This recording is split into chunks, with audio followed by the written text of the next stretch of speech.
Welcome to the Mindful Fire podcast, where we explore living mindfully on the path to financial independence and beyond. I'm your host, Adam Coelho, and I'm so glad you're here. On today's episode, I'm joined by my new friend, Cara Bradley.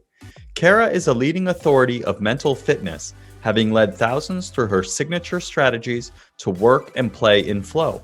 She shares her 30 years of body-brain training with Fortune 500 companies, startups, and premier college sports teams. Cara's expertise includes science-backed tools for optimal performance, including nervous system, flow state, and mindfulness training, in addition to strategies to optimize the gut-brain connection. She's the author of the book, On the Verge, Wake Up, Show Up, and Shine, founder of the award-winning Verge Yoga Center, and host of the On the Verge Mental Fitness podcast. On this episode, Cara and I explore the idea of mental fitness, an area she's dedicated most of her career to. We learn what it is and how we can practice it. We also explore the connection between our gut and our brain, and we spend a good bit of time talking about the flow state. And Cara shares how mindfulness and meditation help us to identify our own flow triggers and the activities that put us in a state of flow. And she shares a number of practices, including breathwork practices. Cara also generously offered to share her mental fitness protocol with our audience. And you can get that at mindfulfire.org/Cara. Finally, Cara shares her thoughts and experience building a business around the ideas of teaching and sharing mental fitness. And she shares how she used her award-winning yoga studio, which she started just around the time that yoga was becoming mainstream in the United States, as a laboratory for developing a deeper understanding and practice around mental fitness, health, and well-being. You can find all of the resources, books, and practices shared in this episode at mindfulfire.org. I really enjoyed this episode with my new friend, Cara Bradley. I hope that you enjoy it as well. Let's jump into today's episode.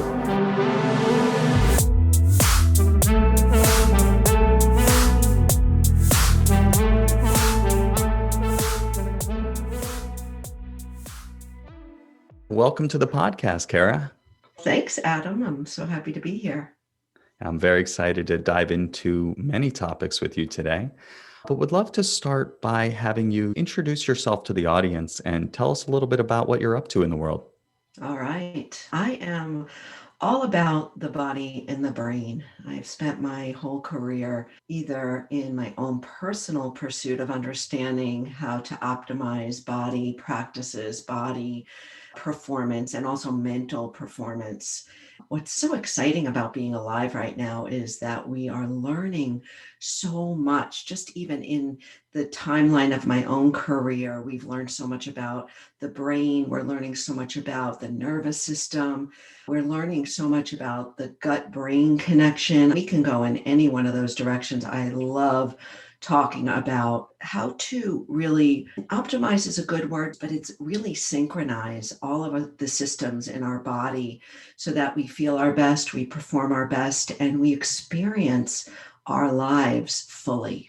Experience our lives fully. That's, I think, what we're all trying to do. I know that a big part of your work is around this idea of mental fitness. Can you share a little bit about what mental fitness is and how you teach it? Yeah, I love this term mental fitness. I've been talking about it for a long time. I'm old enough to remember like the beginning of the physical fitness trend when people started to jog and then they started to do what was called calisthenics. And then we started to do aerobics. And obviously now everybody understands physical fitness, how to cross train, and that basically we need to move our bodies every day. So that's a given now. But about 10 years ago, I started to look at the whole idea of mental fitness and questioning. We have so many people, most people, especially now where we're at in the world, most people are dealing with chronic stress, anxiety, doubt, uncertainty, brain fog, all of these mental issues, I'll say, and I'm not even including depression and so forth. But what if we started to look at how to improve and balance and stay healthy mentally like we do our bodies? So this whole idea of mental fitness came about, and I started looking at how would we cross train for mental fitness. And it's not all in your head. I think that a lot of people think it's only about meditation, and that's part of it, or it's only about mindset training or talking to a therapist, which of course could be extraordinarily helpful and necessary in some respects. But for me, mental fitness is really about how body systems work with our mind. So, how do our body systems, such as our cardiovascular system, our immune system, our nervous system, when those systems work synergistically with our mindset and our belief systems and the way that we're moving in the world, how we're dealing with our thoughts, when everything is synchronized and working together, I believe that amplifies our experience of aliveness. It amplifies how we react or don't react in the world. I know that's a big answer to your question, but really it's about getting our body and our mind to work together so that we can experience life again, like I said before, more fully. Yeah. And what are some practices that people can do to get those body systems and mind systems more in sync? Yeah, good question. I'll start with the obvious because I think most of us know by now we want to move our body every day in some capacity. We want to have some type of contemplative time, either in nature, time in prayer, journaling, gratitude, or even time alone doing, what you love to do, whether that be an art or some type of hobby or cooking, just having time spent in solitude and in silence can help. So we have moving our body, some type of contemplative practice, and then there's the awareness practices like mindfulness, building awareness, having the capacity to be able to know, to see, to sense what's happening right here, right now in this moment is extraordinarily helpful for us to move forward in a way that is more present. The obvious practices are moving your body, being in some type of contemplative practice, and having an awareness practice, right? Those are the obvious ones. Then I like to go deeper. I like to lift up the hood of the car and to get inside the engine and to see how our systems work. And I've spent a lot of time investigating the nervous system. And there's this wonderful word that I love called coherence. And when our nervous system is in coherence, it really means that we're both clear and we're calm, right? We're both alert, our mind is alert, but we're also at ease. And this calm clarity is also another way of describing mindfulness. To be mindful is to be clear and awake and alert, but calm and at ease in who you are, in your body and your mind. So we can train our nervous system to be in coherence more often, or to understand how to snap back into a state of coherence. And the best way to do that, Adam, is with our breath. It's with breath work, it's breath training. Our breath and our breath patterns are our direct knob to the state of our autonomic nervous system.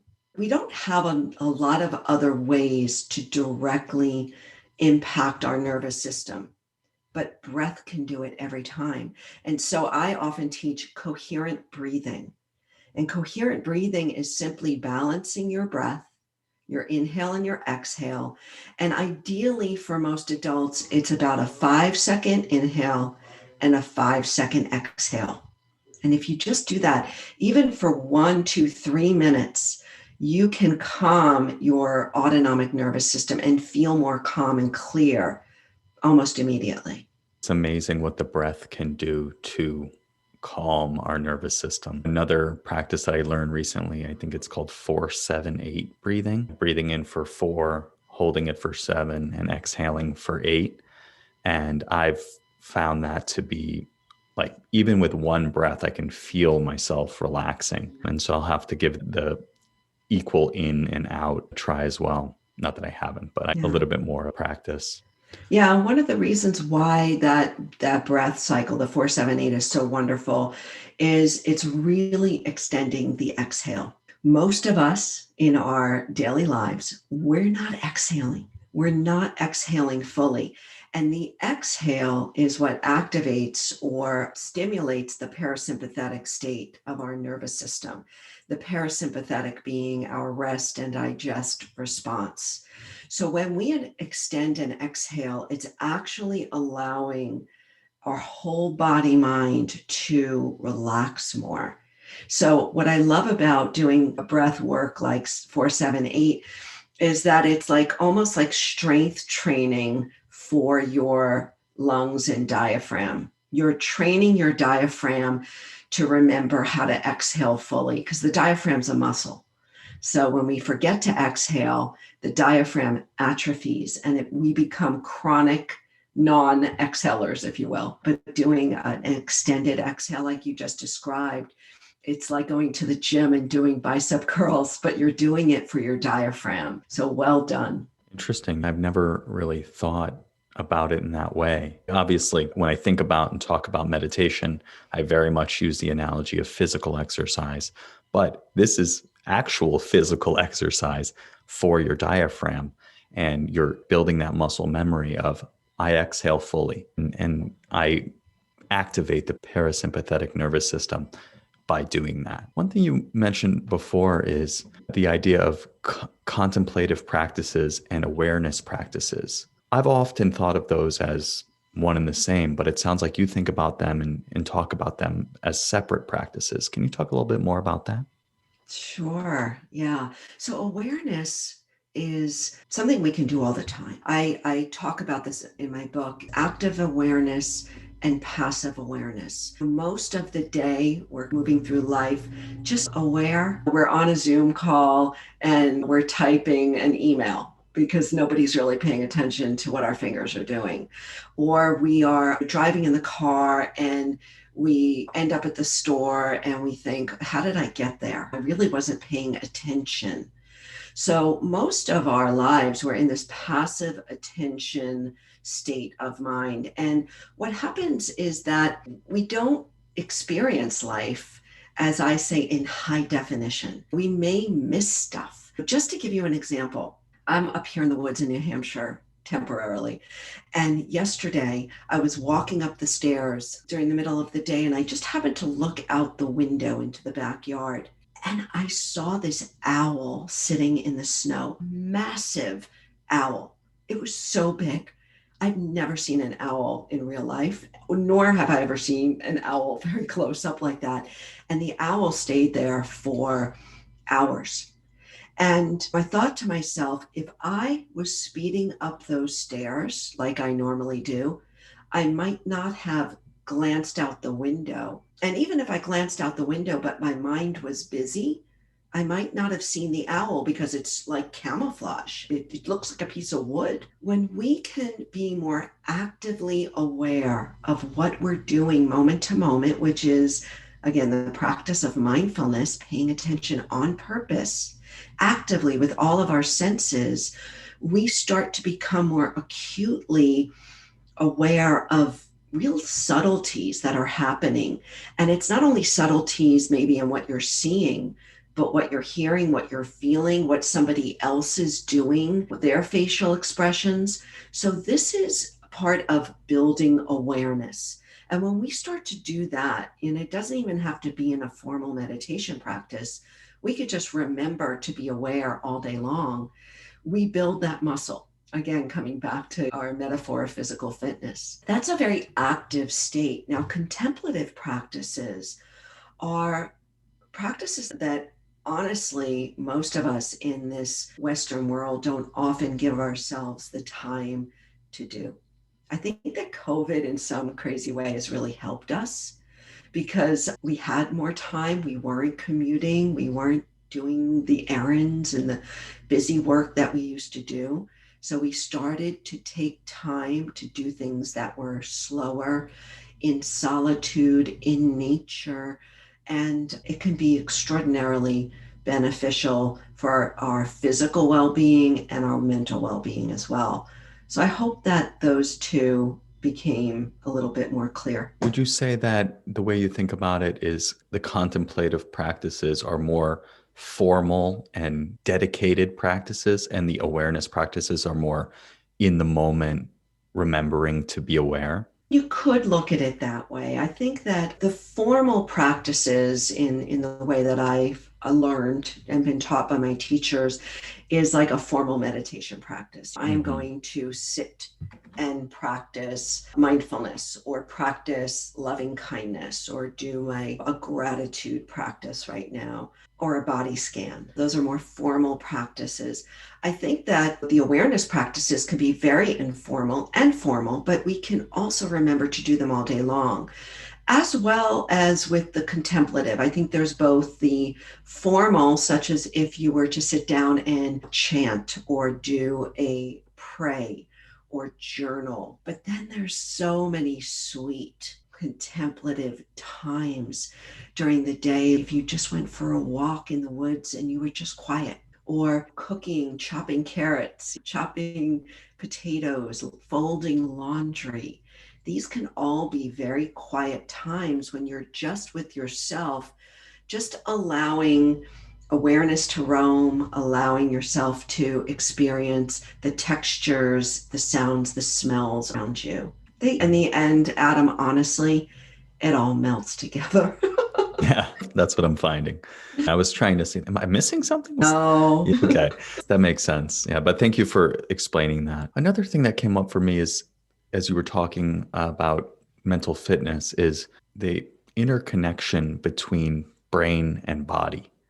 Would you say that physical fitness is the foundation of mental fitness or a part of it? Or how would you think about that physical fitness part? And just for context, the reason I'm asking is because I'm very good at finding time to meditate and to practice awareness and those type of practices, contemplative practices, and so on. But I would not describe myself as great at making time for regular physical fitness. I've seen the benefits when I do it for a sustained period of time, the impact on my mind and my body, but I don't carve out as much time as I'd like. So I'd love to understand how critical it is to this idea of mental fitness. That's great. I will say kudos to you for being disciplined in finding the time to meditate, because I think for most people, it's the opposite. They'll get the workout in, but the meditation, it's the end of the list. We all have our struggles when it comes to being consistent in different things.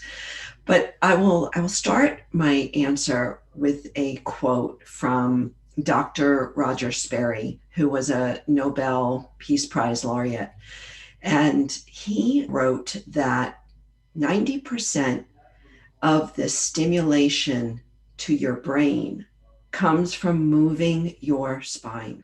When we move our spine, it's stimulating our brain. It's all interconnected. We can't avoid that at all. So if we sit stagnant and we don't move, we will start to feel that mental dullness come over us. Whereas if we get up and we move our spine, and I have this very quick exercise I call the spinal six. And I can send you the link, and it's on YouTube. The spinal six is simply moving your body in 6 directions. And the directions are backward, forward, side, twist. So if you just remember that, go backward, go forward, go side to side, twist. And if you do that several times a day, as you're doing right now, that is stimulating your brain. So that's for me, that's a real carrot stick as to why I want to move my body every day. And in a lot of ways, you're better off moving throughout the day than doing just one big workout and then sitting still for the rest of the day. So movement is key. It's key for not only that stimulation to our brain, but it's key for blood flow. And when the blood flows, that is stimulating everything. It's nourishing every organ, which at the end of the day goes up and informs and nourishes our brain. So Movement is key to mental fitness. And so is breath work. Breathing deeply, like we talked about before, moves the blood flow through the body, settles the nervous system.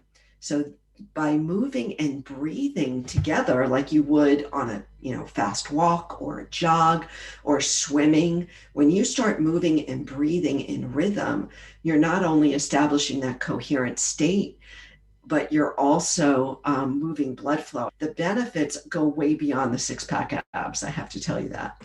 Yes, they certainly do. And it's good because I used to think, oh, I want to have the six pack abs. But honestly, I'm much more motivated by the mental fitness capacities that come from having a healthy body and a healthy mind. Continuing with this idea of the body, I'd love to explore the gut brain connection and how that's emerged for you as a really important area. I was introduced to the new science of the gut brain connection a few years ago, about a year and a half ago, actually. It absolutely, no pun intended, blew my mind because I've spent my whole career understanding how to optimize body and brain and performance and access flow states, which I know we'll talk about in a bit. But when I started to understand that there was a level deeper than the nervous system that informs how I feel mentally, I went right to it. I dove in deep. I'll tell you, Adam.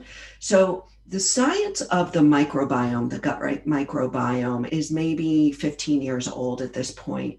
The science of the connection between the gut microbiome and our brain is less than 5 years old.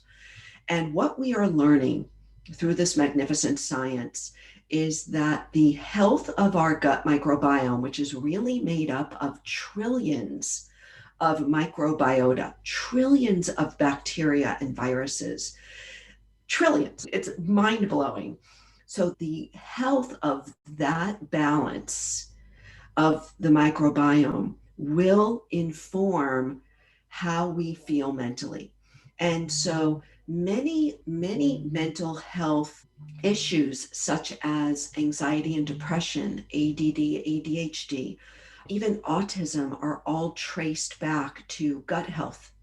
So, being that I have been in the mental performance world, the flow world, I am looking to help people really optimize performance. I wanted to know what does this have to do with feeling our best, performing our best, being our sharpest, being our clearest, being our most connected physically and mentally.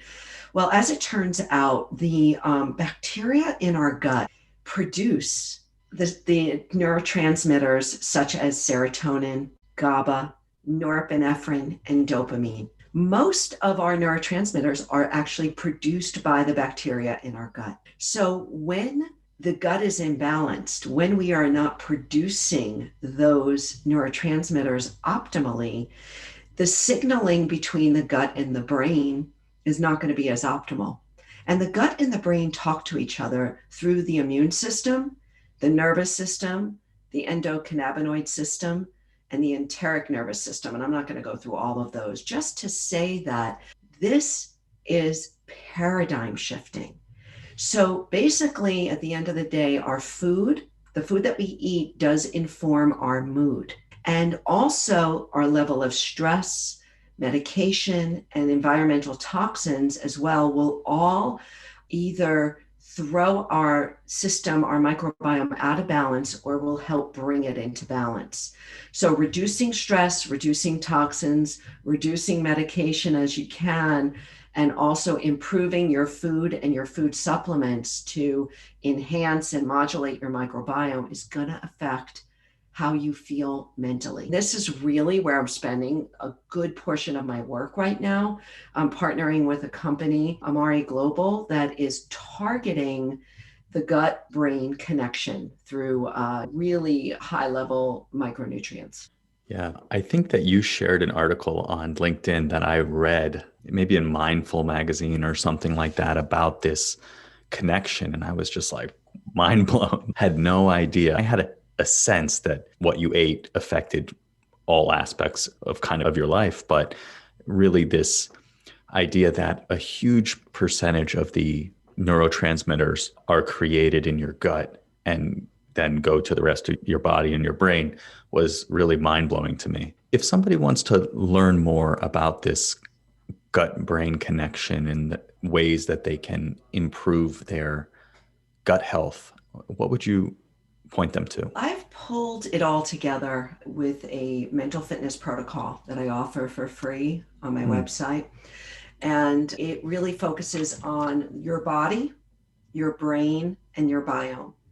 And those three aspects. And when we can start to modulate and improve how our body systems synergize with our brain systems, synergize with our biome, now we're starting to really get at the root causes of some of our imbalances, whether they be a physical or mental imbalance. Like I said before, I've spent my whole career on this topic and have gone deeper and deeper into the engine of who we are. And I thought I was at the root when I was studying the vagus nerve and polyvagal theory and the nervous system, only to find out that there is this whole deeper connection between the gut and the brain, only to find out that there is this deeper system. It's like the soil of everything. The gut microbiome is the soil that informs the rest of our body. It has been so much fun to learn about this, to make changes in my own body and my own biome, and then also to help others understand it and make changes in their own lives. That's really interesting. Are there certain foods to avoid and foods to make sure that you're eating? That's a big subject. What researchers and functional medicine practitioners have known for a long time is that our microbiomes are very unique. So because there's trillions of different species, it's hard to just say there's no one size fits all, but what you can do is understand the probiotics that you are taking and what the function is of those probiotics. For instance, the probiotics that I take range, but some of them are very specific to my mental wellness. So we're becoming more and more savvy in understanding what strain of bacteria, when healthy, how it impacts our body and our mind and our mental wellness. And this is what I think we're going to continue to see coming out of science. Got it. Very interesting. So, Cara, I know that a lot of your work has been around this idea of the flow state. Can you share a little bit about your work in that area? Yes, I love talking about flow. When I was 19 years old, I had a flow experience as a college track runner where I ran the race of my life. And I knew at that moment that my life had changed because I had experienced something, a way of being that felt very familiar, almost like I had felt when I was a child. And yet I was extraordinarily powerful. I accessed strength I didn't know I had. I was calm and clear mentally. And so back then, there wasn't a whole lot of information on what I had experienced, but yet I found that yoga and then meditation provided me with disciplines of training my body and mind to experience flow more often. And so in later years, there was a seminal book written by Mikhail Csikszentmihalyi. The book is called Flow, that he started to bring forth this understanding of flow as being an optimal experience where we feel and perform our best. And I devoured that book and went on to continue my deep dive into flow, yoga and meditation as good practices to become more subtly aware of these optimal states. Years later, I found Jamie Wheel and Stephen Kotler, who are really two of the top experts in pulling together all the flow science. And I worked with Jamie and Stephen, still friends of mine, to really understand how do we apply certain triggers? How do we access flow by applying certain triggers in our lives? Because flow is not something that we find. It's actually a state that we access. And that's really, I think, an important point. We are born to feel present. We're born to feel alive. And yet, as we go through life and we accumulate conditions and patterns of life experience, we start to shut ourselves down from trusting that these optimal states or experiences are really at our fingertips. And what flow science has done is it has unpacked the flow state to understand what's happening from a neuroanatomical level, because there is this cascade of neurotransmitters that come online when we're in a flow state that change the way our brain is functioning at this time. It's some fancy term called transient hyperfrontality, where our prefrontal cortex actually powers down so that the inner critic goes quiet and we feel more awake and alive to our experience. So that's all from the neuroanatomical standpoint.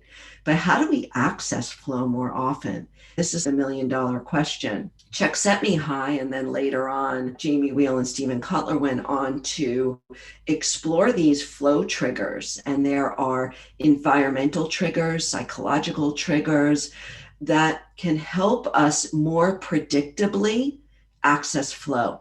For instance, playing with gravity often will allow us to access flow. And the best example is jumping out of a plane. Like, you're defying gravity, right? You are playing with gravitational forces. When you turn yourself upside down, when you're skiing down a mountain, when you're climbing, you're playing with your body and gravity. And that happens to be a really strong flow trigger. Another flow trigger is high consequences, like jumping out of the plane or standing up in front of a crowd makes you hyper vigilant, like hyper awake and alert. And that triggers this cascade of neurotransmitters. It triggers us into this neuroanatomical state where we lose our sense of self, where time seems to slow down or speed up, where life becomes rich, your sensations become hyper defined, right? We can explore and understand our own flow triggers and our own primary flow activities. And what I would say to you, Adam, is that probably, I'm assuming, that deep embodiment, the deep embodiment that you experience in your meditation practice, is a flow trigger for you. It brings you into that optimal experience. Very interesting. You're answering the questions that are coming to my mind as I'm thinking them. So I appreciate that. I was going to ask you about this idea of flow triggers, playing with gravity and high consequences. Those are triggers that I've experienced flow when those are present. Snowboard is probably the most obvious one for me, but also leading the podcast or facilitating Search Inside Yourself at Google in front of a group of 80 people. Those things really allow me to get into it and really feel that flow state. It's nice to have language around that. And actually, I met Jamie and Stephen when they came to Google probably 6 years ago or something like that. I went to a talk with them and then I was just like, I'm going to say what's up, and ended up like hanging around with them and having lunch with them. And it was great. You mentioned that meditation and yoga are great tools to help you understand your own flow states and flow triggers. Can you talk a little bit more about how the practices of meditation, mindfulness, and yoga help us in that way? Yes. Yes, I find flow or access flow. Finding flow just it rolls off the tongue, but it's really accessing flow when deeply embodied in my practices. And I'll just start with yoga because I think that a lot of probably your listeners can relate to a time, whether it be on a run or swimming or climbing a mountain or just being deep in the woods walking, when you just feel deeply embodied. And embodied simply means that most of your awareness is in your body and you're not getting caught up in your busy mind, in your thinking mind. And so that's what happens if you think about when you're led in a yoga practice, or if you're just leading yourself, you start to become more interested in what's happening physically than what the mind is doing. So thoughts may come and go, but you're not even paying attention because you're feeling the pull of one of your hamstring muscles, or you're feeling the release in your neck or your back, or the exhilaration of being in a balancing pose. And so your body captures your attention, and that's what being embodied is about. And that helps us to experience life in what you would say is a non-ordinary way. An ordinary experience, most of us ordinarily experience life through the lens of our busy mind, through the lens of our doubting mind, our worried mind, our judging mind. We see life through those filters. But when we can get down into our body, into our breath, into movement and rhythm, sweat and strain, even a little bit of sensation, when you're feeling sensation in your body, it holds our attention. So taking it the next step into a meditation practice, which is a little more challenging because you're not moving unless you're doing a walking meditation, you become finely attuned. We often use our breath as an anchor for our mind. So we start our practice by just becoming absorbed in breathing, in the experience of breathing, in the quality and the temperature, in the sensations in our body as we breathe. What we're doing is using our breath as an anchor to hold our mind at attention, away from the thinking and in the body. And we can then go even deeper to start to pay attention to different physical sensations or the quality of being in our body in this moment. And so these are ways that we can be, that deep embodiment becomes a flow trigger. It starts to enrapture us in the moment. It holds us in presence. And so that even when thoughts do come by the mind's eye, which they will, because as we know, we can't stop that mind from thinking, it's what it does, we at least recognize it more quickly and come back home to the anchor that we're exploring, being the breath or the seat or a candle or a mantra, whatever it be. Gotcha. Yeah, thank you for sharing that. So I'd love to switch gears and talk a little bit about entrepreneurship. You've built your career and your business around teaching mental fitness, among other things. I'd love to hear what your experience is building a business, sharing these practices, these techniques, this research that you've done. I'll start by saying a business is a business. So at the end of the day, building any business holds the challenges of employees and customers and rent and payroll and all of that. I feel so fortunate that I've been able to, since I was 24 years old, build businesses off of my passion. And my passions have been body brain practices, body brain optimization. And my most long standing business is the yoga studio, yoga and meditation center that I sold at the end of 2019 called Verge Yoga. I started Verge in 2004, just as the trend of yoga was starting to hit the mainstream. I feel fortunate in that I was at a really good place at the right time. And what was so wonderful being a teacher of yoga and meditation as I was also running the business was that it became my laboratory. It became a laboratory for playing with practice and playing with what works and doesn't work in a busy Western mind. And so while I could also say my own personal body and brain were the main laboratories for my work, it was also in the laboratory of the studio that informed so much of what I did outside the studio. When I started going outside and training athletes and CEOs and teams, it all came back to my laboratories being my own personal practice and the practices that I was developing and the models I was developing at Verge.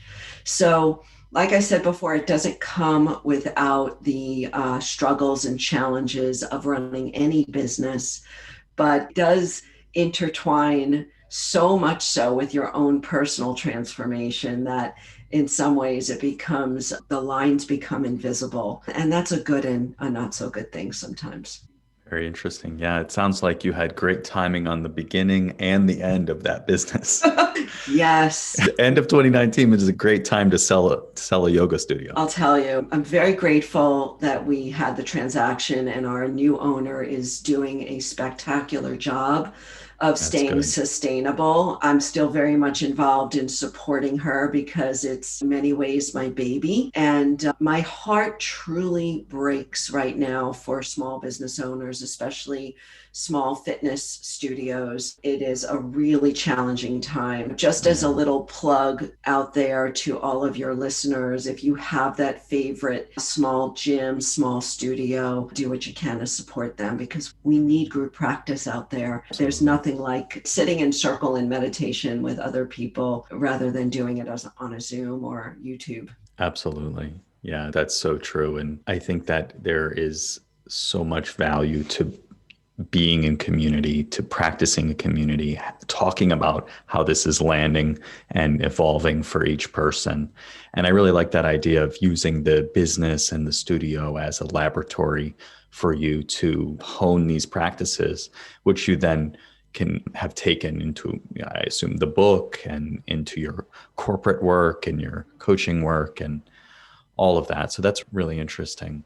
I guess, how did that leap into the corporate world happen? Any advice? That's something that I do at Google, but they don't pay me to do that. And I've recently led my first non-Google meditation session, which I also wasn't paid for. But I guess I'm curious as to, how do you approach companies or organizations and offer your teachings there? That's a really good question. And there are a lot of people out there, great coaches, great teachers, and great facilitators that are entering into the corporate wellness market. And I think that the sky's the limit, honestly. I think, especially coming out of the pandemic, I think we're all recognizing that it's not just a luxury to have these things at work, it's a necessity. So I'm encouraging you and others out there to find your niche. And I think that the thing is to really know what your strengths are and where your enthusiasm is. Where are you enthusiastic? What are you enthusiastic about teaching, about exploring, about supporting out there? Because that comes through in droves. You can have the fanciest website and the slickest sales funnel, but if there isn't that true natural enthusiasm and excitement for what you're doing, it at the end of the day, it's going to come through. People are going to know. So really sit with yourself and journal about it. What specifically do I love talking about? And then you can build something around that. And listen, I started free as well. And I still do free. Last Saturday, I did a webinar for 40 women free just because of the organization and I wanted to support them. So it doesn't mean you always have to be paid the big bucks, but you start slowly, you build from there. I think the big thing is really knowing what you're enthusiastic about and then just staying consistent and on message, how you're presenting yourself out there on social media and how your messaging is in your emails when you're talking to people. What makes you come alive? And honestly, for me, that is what I'm most enthusiastic about teaching, is helping people recognize what makes them come alive and then to help them build in the practices and the activities that help them to feel more alive more often, which is where the mental fitness comes in. So I hope that ties it together for you. This really is an inside job. When you want to go out and start to explore how to help people understand their mind, such as you're doing, Adam, with meditation, that's a big deal when you help people start to look at their mind. So I think that when we take our practices seriously, we will be able to express ourselves in a way that has a real depth and professionalism to it. It certainly resonates with me. Tapping into what you're really passionate about, what you love talking about, what brings you alive. It's actually coming back to me that this came up in episode 2 of the podcast with my friend Lori Schwanbeck, who is a psychotherapist and teaches emotional intelligence and mindfulness and compassion. And she gave the same advice. She said, figure out what you really care about and what you really want to teach, because you don't have to teach everything. As you said, there are so many people out there doing this work or trying to do this work. I think there's only going to be more and more, or maybe at just a little bit after the point that you started the studio where yoga was becoming mainstream. I think mindfulness is very much mainstream. And as you said, the pandemic has illuminated that this is not just a luxury, it's a necessity. I'm finding I'm doing more and more mindfulness and resilience type trainings at Google because people are just struggling. It's a lot to go through what we're all going through, and to add working and parenting full time and schooling children and things like that, or being alone and being lonely, right? There's so many different types of struggles that people are having. And I'm finding there's a real need and appetite for simple practices that can help. Okay, so let's shift gears now into what I call the mindful fire final 4. So the first question is around this idea of emergence. It's something that you mentioned is really top of mind for you. I'd love to give you the opportunity to share, what does emergence mean and how does it show up in your life? Yeah, thank you for asking me that. What emergence means for me is the capacity to be quiet enough mentally and physically to really hear, to discern, to intuit the messages that are coming through me. So our body speaks to us through the language of sensation constantly, never ending. We are processing information from the outer world, from inside of us. And so often we're so stuck in our mind that we don't have the ability to sense into that quickening of the stomach, the tightening of the throat, the impulse to say something or do something. So for me, emergence is, and living in emergence is having the inner quiet. And that doesn't mean I'm always sitting still with my eyes closed. It's an inner stillness and an inner quiet that allows me to listen internally before speaking, before acting. And what I find is that things just seem to work out much more than they don't when I live that way. Thank you for sharing that. The second question is, what piece of advice would you give to someone getting started with mindfulness and meditation? Great question. Start small, stay steady, and build from there. Keep it small and consistent because consistency is key. You will start to look forward to the time of practice, the quiet. But if you try to take on too much too fast, then you're likely to blow yourself out of the water. Great advice. Great advice. Absolutely. Consistency is everything. It's not about how much you meditate, it's about the fact that you meditate consistently. The third question is, what advice would you give someone early on their path to financial independence? Yes, good question. Again, I'm going to say, know what you are naturally enthusiastic about. Just because everyone is buying Bitcoin doesn't mean that you should go buy Bitcoin if you don't even have any interest in it.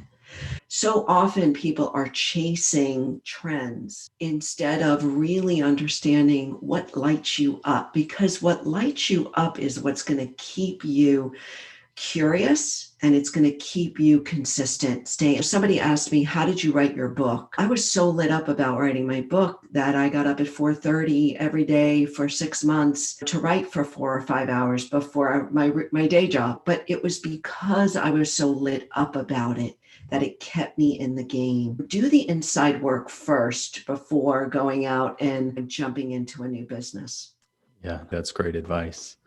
The final question is, where can people connect with you online and find out more about what you're working on? The best place to reach me is on my website, and that's carabradley.net, Cara with the C. I usually have everything on there, tons of free stuff, my podcast and that mental fitness protocol on there. And then I'm on LinkedIn, Facebook, and Instagram most. And you can find me at my name, Cara Bradley. Okay, fantastic. I will link all of that in the show notes and, of course, link your book as well. Thank you so much, Cara. It's been an absolute pleasure to connect with you today. I feel like I learned so much. And so I just want to say thank you so much for being here on the Mindful Fire podcast. Thank you so much, Adam. Thank you. Your wealth of knowledge and bringing such a great service and information to the world. So thank you. Yeah. Thank you so much for joining me on this episode of the Mindful Fire podcast. I hope you enjoyed my conversation with Cara Bradley. And as a reminder, Cara has made her mental fitness protocol available to our audience, and you can get mindfulfire.org/Cara. That's mindfulfire.org/CARA. If you got value from today's episode, I invite you to hit subscribe on the platform you're listening to this on. This just lets the providers know you're getting value from the episodes and you want to be here when we produce additional content. And as a reminder, we release new content every Tuesday. Thanks again. I look forward to seeing you next time on the Mindful Fire podcast.